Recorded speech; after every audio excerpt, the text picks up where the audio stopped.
سب سے زیادہ جاہل وہ ہے جو گناہ سے باخبر ہوتے ہوئے بھی گناہ کرے۔ مکانوں کے بنانے میں عمر ختم کر رہا ہے، بسیں گے دوسرے اور حساب دے گا تو۔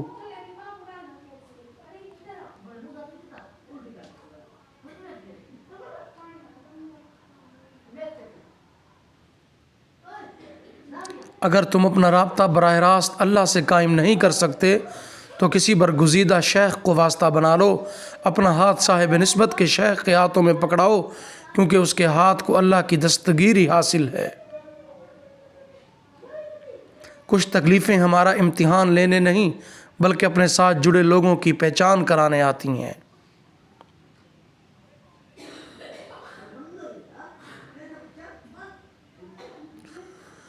میں رب سے ڈرتا ہوں اور رب کے بعد اس شخص سے ڈرتا ہوں جو رب سے نہیں ڈرتا۔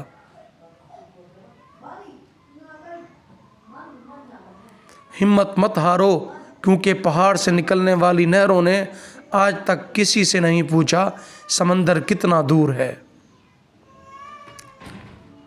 انسان کے 3 حصے ہیں، ان میں ایک حصہ اللہ کا، ایک اپنا، ایک حصہ کیڑوں کا۔ جو حصہ اللہ کا وہ روح ہے، جو حصہ اپنا وہ عمل ہے، جو کیڑوں کا وہ جسم ہے۔ 6 سال کی بیٹی کو نہ محرم نہ چومے اور نہ گود میں لے۔ جو شخص تمہاری خاموشی سے تمہاری تکلیف کا اندازہ نہ کر سکے، اس کے سامنے زبان سے اظہار کرنا صرف لفظوں کو ضائع کرنے کے مترادف ہے۔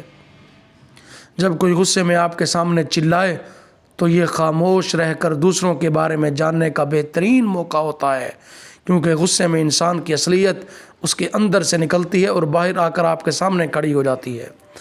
صبر کمزوری نہیں طاقت ہے، کیونکہ سپر پاور میرا اللہ صبر کرنے والوں کے ساتھ ہے۔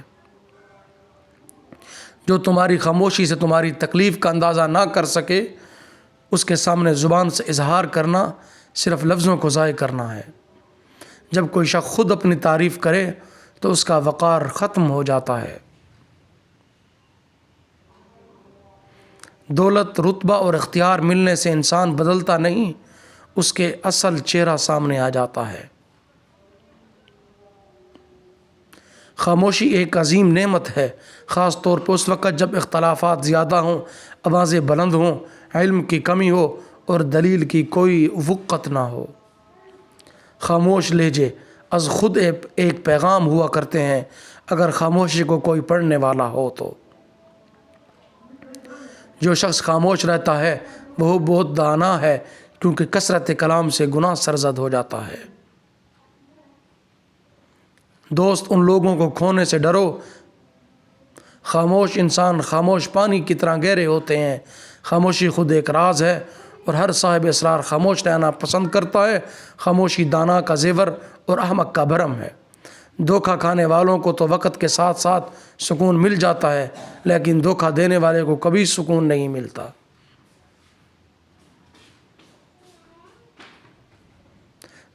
دھوکے میں بڑی جان ہوتی ہے، یہ کبھی نہیں مرتا، گھوم کر ایک دن واپس آتا ہے، کیونکہ اس کو اپنے ٹھکانے سے بہت محبت ہوتی ہے۔ صبح کے وقت کچھ لوگ تکیے پر سر رکھ کر سوتے ہیں اور کچھ لوگ سجدوں میں روتے ہیں۔